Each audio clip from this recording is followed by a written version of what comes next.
Heute geht es um die Pressedatenbank Europress. Die können Sie am besten finden, indem Sie einfach in die Suchmaschine der Bibliothek Europress eintippen und dann sollte das hier an der ersten Stelle auftauchen. Da klicken Sie drauf und gelangen dann in die Pressedatenbank direkt hinein. So sieht das dann aus. Und genau, ich werde Sie jetzt ein bisschen mal so hier durchführen, was Sie alles hier so finden in dieser Datenbank. Also es müssen vielleicht so als Einleitung kann ich sagen, das ist eine Pressedatenbank, die jetzt vielleicht gar nicht so anders ist als andere Pressedatenbanken, wie zum Beispiel Factiva. Ne, da wissen Sie auch, die haben wir hier auch lizenziert für die Uni Bremen. Hier ist es natürlich so, dass hier ein bisschen anderer Schwerpunkt gelegt ist, was die Inhalte angeht. Also Sie finden hier auch durchaus Quellen in englischer Sprache, deutscher Sprache, portugiesischer, russischer, spanischer Sprache. Aber der Schwerpunkt ist natürlich hier eindeutig, weil es eben auch ein Produkt aus Frankreich ist, sind Presseerzeugnisse der französischsprachigen Welt.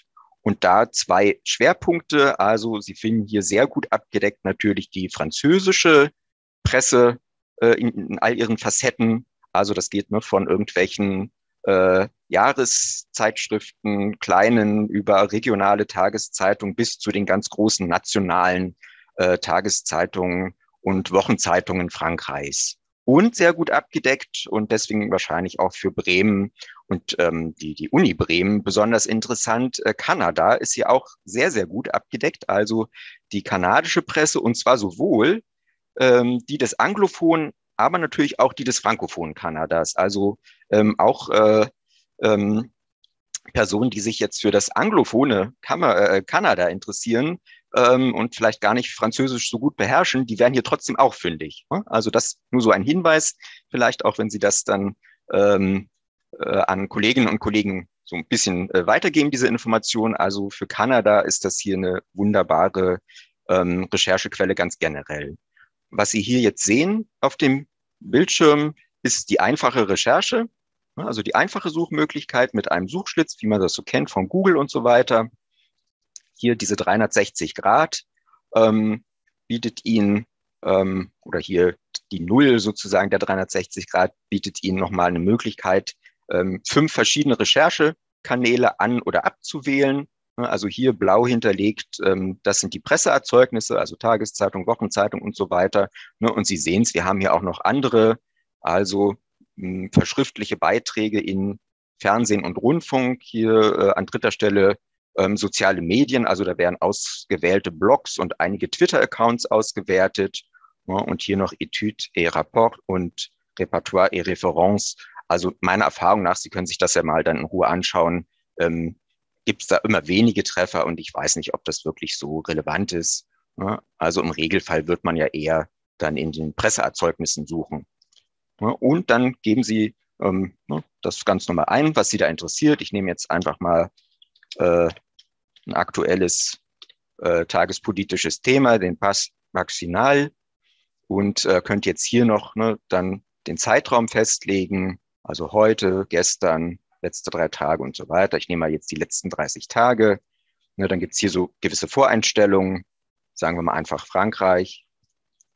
Und gut, das passiert, glaube ich, wenn man sich nicht ordentlich abmeldet oder ich habe wahrscheinlich das zu lange aufgehabt, das Fenster. Gut, dann muss ich das jetzt nochmal machen.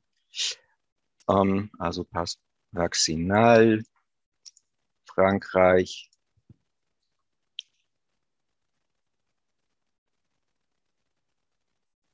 Und dann dauert das manchmal ein wenig. Genau, und dann bekommen Sie die Suchergebnisse entweder so in dieser Kachelform angezeigt. Sie können die sich aber auch als Liste anzeigen lassen. Und also Sie sehen, hier sind die großen französischen Tageszeitungen alle vertreten, also Les Echos, La Croix, Le Figaro, Le Monde und so weiter. Sie sehen, es sind auch sehr viele Suchergebnisse, also 4.619. Wie Sie das auch von anderen Suchmaschinen können, haben Sie hier dann verschiedene Einstellmöglichkeiten. Also zuerst wird immer hier nach Relevanz sortiert. Sie können sich dann aber natürlich auch das nach Aktualität sortieren lassen und so weiter. Also dieses Prinzip kennen Sie sicherlich. Genau, Sie könnten dann hier auch nochmal dann diese Recherchekanäle abwählen, falls sie nicht relevant sein sollten. Wobei das wahrscheinlich ohnehin fast alles Presseerzeugnisse sind, die hier angezeigt werden, also Tageszeitungen vor allem. Und Sie haben jetzt verschiedene Möglichkeiten. Also wenn Sie sich für einzelne Artikel interessieren, dann könnten Sie die so markieren und beispielsweise hier mit dieser Reißzwecke zwischenspeichern. Die landen dann hier oben rechts. Sehen Sie da das in der Klammer, wie viel Artikel Sie da abgespeichert haben in so einem Zwischenspeicher.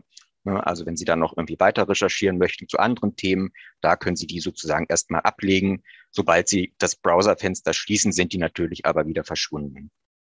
So, dann haben Sie die Möglichkeit, ausgewählte Artikel oder ja alle Artikel im Prinzip auch abzuspeichern beziehungsweise zu exportieren. Sie können die hier in dieser Ansicht, in der Mobilansicht, in das PDF-Format exportieren oder in das AIS-Format. Das ist dann für Ihre Literaturverwaltungssoftware, also die bibliografischen Angaben der Artikel, könnten Sie abspeichern als Datei und wenn das irgendwie erforderlich ist, auch in Ihre Literaturverwaltungssoftware reinladen. Ich erzeuge jetzt hier mal kein PDF, weil das erfahrungsgemäß immer recht lange dauert, ne, aber probieren Sie das gern aus. Ein Hinweis wäre hier noch wichtig. Ne, Sie sehen, hier sind immer erstmal 50 Dokumente angezeigt. Wenn Sie weitere sozusagen anzeigen lassen wollen und laden wollen in einem gewissen Sinne, ne, dann müssten Sie einfach immer runter scrollen, dann dauert das ein bisschen und dann werden die nächsten 50 geladen. Ja, dann sehen Sie das hier oben auch angezeigt, also jetzt sind es 100. Und so können Sie dann auch größere Mengen von Dokumenten beispielsweise in ein Gesamt-PDF-Dokument abspeichern. Also Sie könnten jetzt, das ist begrenzt leider, bis zu 1000 einzelne Dokumente als ein Gesamt-PDF sich abspeichern, wenn Sie das möchten. Oder Sie haben ja auch natürlich die Möglichkeit auszudrucken oder Links per E-Mail zu versenden. Und hier haben Sie noch so eine Listenfunktion, also wo Sie dann die ausgewählten Dokumente sich so in dieser Listenform anzeigen lassen können. Generell ist es ganz nützlich, wenn man weiß, um sich einen Überblick zu verschaffen, dass man hier auch schauen kann, ne, wenn Sie hier auf Add dieses Fragezeichen gehen, Notre Contenu, dann öffnet sich ein neues Fenster. Ne, also da würde ich Ihnen empfehlen, dass, ne, wenn Sie jetzt mit der Datenbank noch nicht zu tun hatten, das vielleicht mal sich so auf diese Art und Weise etwas vertrauter zu machen. Was Sie da so finden, können Sie nämlich hier ganz gut sich anzeigen lassen. Also Sie können hier natürlich nach konkreten Tageszeitungen zum Beispiel suchen, ob die enthalten sind, wenn Sie da schon was im Hinterkopf haben. Aber Sie können natürlich auch dann sich für bestimmte Suchparameter das anzeigen lassen, was in der Datenbank vorhanden ist. Also sagen wir jetzt einfach mal das, was uns hier in dem Kontext wahrscheinlich am meisten interessiert, also Französisch und gut, wir nehmen jetzt einfach mal Kanada, also Frankreich könnten wir natürlich auch nehmen, aber ich hatte ja gesagt, Kanada ist auch stark vertreten und das nehmen wir jetzt einfach mal, sagen vielleicht noch hier Domaine Generaliste, wollen uns auf die Presse beschränken. Gut, da bei der Erscheinungsweise ändere ich jetzt mal nichts. Vielleicht auch hier noch nur die Zeitschriften und Zeitungen suchen, die als PDF in der Datenbank enthalten sind. Ja, und dann sehen Sie allein die PDF-Presseerzeugnisse für das frankophone Kanada, die sind hier sehr, sehr, sehr reichhaltig vertreten. Ja, also Sie finden hier auch zum Beispiel die, soweit ich weiß, bedeutendste Tageszeitung Le Devoir, ne, aber dann auch viele eher regionale Tageszeitungen, Wochenzeitungen, vielleicht auch monatlich erscheinende Presseerzeugnisse. Also da sind Sie eingeladen, sich das auf diese Art und Weise mal zu erschließen, was Sie hier alles zu finden. Genau, dann, wenn Sie gar nicht recherchieren möchten, sondern die Europress-Datenbank einfach so als Art Zeitungskiosk ansehen, also weil Sie vielleicht jeden Morgen eine Tageszeitung lesen möchten, hier am Rechner oder zu Hause auf Ihrem Notebook oder einem anderen Endgerät, ne, dann können Sie hier einfach dann suchen. Sagen wir mal einfach jetzt Le Monde wollen wir lesen, ne, und dann bekommen Sie das in dieser Form angezeigt. Also hier die Tageszeitung Le Monde, ne, und dann noch diese Sonderausgaben, also auch zum Beispiel Le Monde Diplomatique. Ne, und hier bei Le Monde der Tageszeitung, ne, finden Sie hier dann auch an erster Stelle die tagesaktuelle Ausgabe, die Nummer des Vortages, ne, und dann haben Sie auch Zugriff auf sämtliche oder auf das Gesamtarchiv dieser Zeitung. Bei Le Monde ist es so, dass das am 1. Januar 2001 beginnt. Also Sie können sozusagen bis zu diesem 1. Januar 2001 hier zurückgehen und sich das auch in PDF-Form anschauen.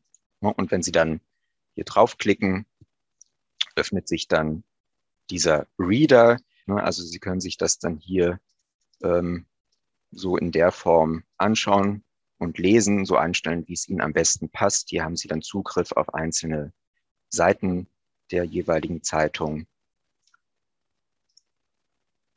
So, also hier, ne, dieser Reiter wäre sozusagen der, wenn Sie sozusagen schon wissen, was Sie lesen möchten, einfach die Zeitung schnell finden möchten, dann können Sie das hier am besten tun. Dann möchte ich Sie auf jeden Fall hinweisen auf die Recherche avancée, also die erweiterte Suche, weil Sie hier noch verschiedene Möglichkeiten haben, genauer zu suchen. Ne, also Sie sehen hier, das kennen Sie aus anderen Datenbanken, diese Boolschen Operatoren, also und, oder und not. Ne, da können Sie dann sozusagen einfach draufklicken und je nachdem, was sozusagen Ihre konkrete Suchanfrage sein soll, das genauer damit regulieren. Ich würde jetzt einfach mal suchen, um Ihnen das nochmal zu zeigen. Sagen wir jetzt einfach mal, weil es gerade so Thema auch in Deutschland war und natürlich erst recht in Frankreich, Entrée littéraire und Houellebecq.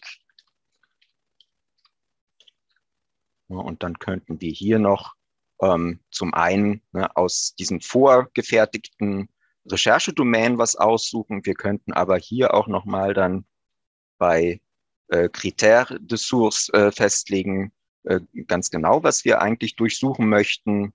Ja, und da müssten Sie dann eben das Passende auswählen. Also sagen wir jetzt einfach mal Français. Hier das andere lasse ich alles mal, aber hier unten wäre noch gut, wenn Sie die Provenance géographique eintragen. Also in unserem Fall sagen wir jetzt einfach mal France, das auswählen. Und ja, in den letzten 30 Tagen, das passt. Ne? Dann sehen Sie auch hier auf der rechten Seite die Quellen, die dann jetzt ausgewertet werden und auf die Ihre Kriterien, die Sie gerade festgelegt haben, zutreffen. Hier das kleine i ist immer noch ganz interessant, weil da für jede einzelne Quelle festgelegt oder beschrieben wird, was Sie dort genau finden. Insbesondere interessant ist sozusagen die erste Ausgabe des Archivs, also ab wann Sie sozusagen Zugriff auf diese Zeitung oder das Presseerzeugnis generell haben, wann das losgeht. Also hier zum Beispiel der 30. Januar 2006. Also das ist je nach Zeitung sehr unterschiedlich. Das müsste man sich dann im konkreten Fall genau anschauen, was sozusagen, wie weit sich das Archiv dann jeweils der Zeitung in die Vergangenheit erstreckt, was man dadurch suchen kann. Gut, und dann schauen wir mal, was passiert. Gut, ne? Also da wird auch jetzt einiges gefunden, 29 Dokumente. Ne? Und wie gesagt, Sie können dann da entsprechend sich diejenigen, die Sie interessieren, aussuchen. Ne? Sie sehen auch, dass dann immer die Begriffe, die gesucht wurden, gelb hinterlegt sind, um Ihnen das so ein bisschen zu erleichtern, die Orientierung. Hier finden Sie übrigens auch dieses kleine orangefarbene PDF-Symbol dann jeweils auf den Kacheln. Also da wissen Sie, okay, ne, da gibt es auch nicht nur den HTML-Text, sondern auch ein PDF-Dokument. Also wenn Ihnen das lieber ist, wenn Sie das lieber als PDF lesen wollen, hätten Sie das hier zum Beispiel bei diesen Beiträgen in den entsprechenden Zeitungen. Sie können dann auch das jetzt hier nochmal eine andere Suchanfrage formulieren, dann sehen Sie hier, gibt es auf der rechten Seite noch diese Astuce de Recherche, also Hinweise auf bestimmte Möglichkeiten, mit Operatoren zu arbeiten, die über und, oder und nicht hinausgehen. Also Sie könnten zum Beispiel sagen, Sie suchen jetzt nach aktuellen Beiträgen, wo es um Verschwendung von öffentlichen Geldern geht. Dann könnte man sagen, okay, ich suche Beiträge, in denen das Wort Gaspillage vorkommt und Argent public dann als String. Und mit %6 legen Sie fest, dass diese beiden Suchbegriffe maximal 6 Wörter sozusagen voneinander entfernt sein können oder sollen. Und da könnten Sie dann quasi auch so thematisch suchen und würden dann hier, also jetzt hat er 10 gefunden in den letzten 30 Tagen. Wenn man das jetzt etwas erweitert auf 3 Monate, sind es wahrscheinlich dann ein paar mehr, 52.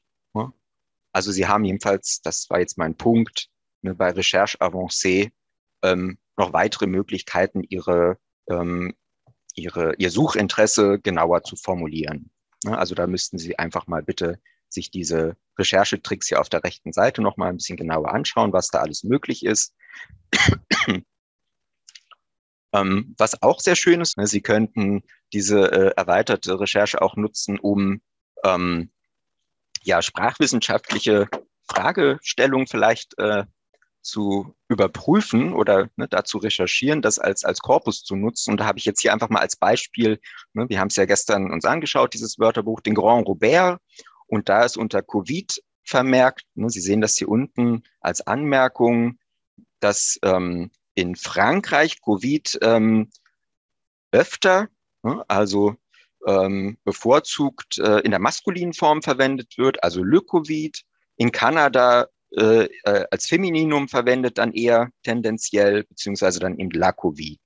Und dann können wir das natürlich einfach so hinnehmen und sagen, ja, der Grand Robert wird schon recht haben, aber mit Europress haben wir zumindest eine Möglichkeit, das mal ein bisschen für uns genauer zu überprüfen, zumindest was den Sprachgebrauch in der Presse angeht. Und dann können Sie sich vorstellen vielleicht, wie man das macht. Also ich würde jetzt einfach mal, weil vermutlich die Treffermenge sehr, sehr groß ist, wenn wir jetzt einfach La Covid oder Le Covid hier eingeben, würde ich jetzt einfach mal dieses Syntagma wählen, contre la Covid.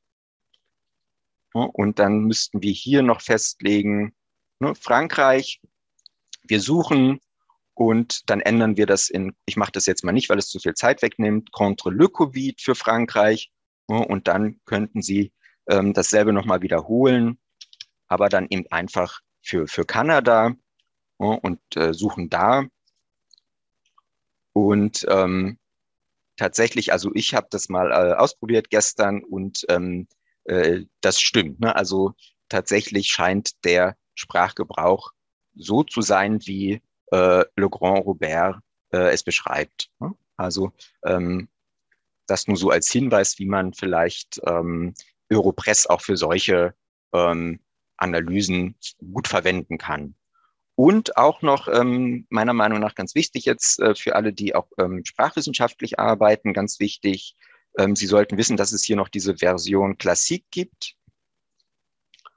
Ja, da landet man jetzt auf dieser Seite. Ich gehe mal hier in die Recherche Avancée, weil, das sehen Sie gleich, hier gibt es nämlich noch 2 Funktionen, die Sie in der mobilen Ansicht nicht haben. Zum einen eine grafisch aufbereitete Frequenzanalyse und Sie haben die Möglichkeit, aus dieser klassischen Version auch HTML, die Dokumente, die Sie finden, im HTML-Format zu exportieren, was, soweit ich weiß, für viele Korpuswerkzeuge ein besseres Format ist. Also mit PDF kommen viele nicht klar, mit HTML schon eher und HTML kann man, glaube ich, auch besser in reine Textdateien umwandeln, falls das notwendig sein sollte, als ein PDF-Datei oder ein PDF-Dokument.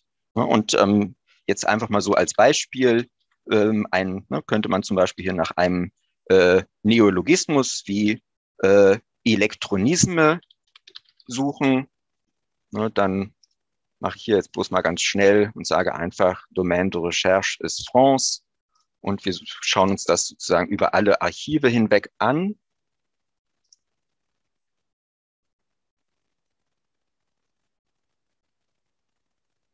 Dann sehen Sie hier immerhin, ne, in 2700 Dokumenten taucht der Begriff auf. Und was ich Ihnen noch unbedingt zeigen wollte, ist eben hier, ne, diese Evolution, ne, also die Verwendung über die Zeit, so wie sie sich hier in den Archiven nachweisen lässt. Und da sehen Sie, dass zumindest hier in Europress dieser Neologismus das erste Mal 1999 in 4 Dokumenten verwendet wird. Dann dümpelt das hier so lange vor sich hin, ne, und auf einmal hier 2016 schon 48, ne, und auf einmal 2018 ähm, wird der Begriff immer öfter verwendet. Ne? Und Sie sehen 2021 dann schon in 945 Dokumenten und selbst jetzt im aktuellen Jahr, das noch so jung ist, auch schon in 32 Dokumenten. Ne? Also das finde ich ein sehr interessantes Feature hier von Europress. Ähm, also das müssten Sie dann überlegen, ob Sie da vielleicht sogar ja, öfter das verwenden möchten, vielleicht auch für im Rahmen sprachwissenschaftlicher Analysen. Also das ist jedenfalls sehr schön. Und was ich Ihnen auf jeden Fall noch, das hatte ich gerade gesagt, zeigen wollte, ist, dass Sie hier, ne, über dieses kleine Diskettensymbol, ne, also nehmen wir an, Sie wollen, ne, das irgendwie als Korpus abspeichern, dann können Sie hier auch, ne, Sie sehen es, das Format HTML auswählen. Und gut, ich will es jetzt nicht abspeichern, ne, aber Sie können das dann natürlich als HTML-Datei sich abspeichern und hätten dann sozusagen die Texte, die Sie benötigen, dann auch als HTML-Korpus, dass Sie dann vielleicht besser mit irgendwelchen Korpus-Werkzeugen bearbeiten können. Und auch hier nochmal der Hinweis, dann sind wir am Ende angelangt. Ne, also hier müssten Sie dann, wenn Sie nicht nur 50 Texte sich abspeichern möchten, sondern mehr, müssten Sie dann immer runterscrollen, dann laden die nächsten 50, ne, also das ist ein bisschen zeitaufwendig, und dann könnten Sie bis zu 1000 Texte abspeichern. Wenn es mehr als 1000 sind, müssten Sie vielleicht hier nach den Jahreszahlen ein bisschen gucken und dann die Recherche nochmal so, ne, also Sie können auch immer den, Moment, Sie können auch dann, ach hier, genau, bei Préciser la Période nochmal genauer festlegen. Ne? Also da müssten Sie dann so das formulieren oder die Jahreszahlen so wählen, dass das nicht mehr als 1000 Treffer jeweils sind. Ne? So könnten Sie sich dann auch mehr als 1000 Treffer ähm, als eine Datei, beziehungsweise werden es ja dann mehrere Dateien runterladen. Genau. So, dann wäre ich jetzt hier am Ende und stehe noch für Ihre Fragen zur Verfügung.